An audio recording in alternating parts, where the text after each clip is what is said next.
Hello guys, আসসালামু আলাইকুম। It's me Farzana Nusrat. আজ আমি আমার ফ্রেন্ড মিলে ঘুরতে গিয়েছিলাম রবীন্দ্রনাথ কাচারি বাড়ি।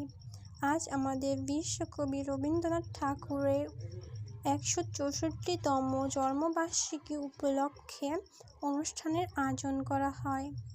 প্রত্যেকটা জায়গা অনেক সুন্দর করে সাজিয়ে রেখেছে, প্রত্যেকটা জিনিস অনেক সুন্দর করে সাজানো হয়েছে।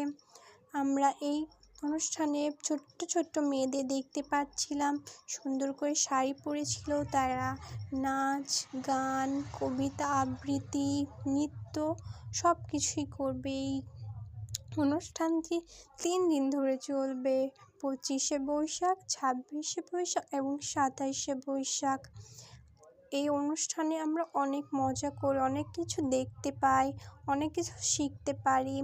আর আমার এরকম ভিডিও পেতে আমার চ্যানেলকে অবশ্যই সাবস্ক্রাইব করবে আর আমার ভিডিওতে লাইক করে দেবে।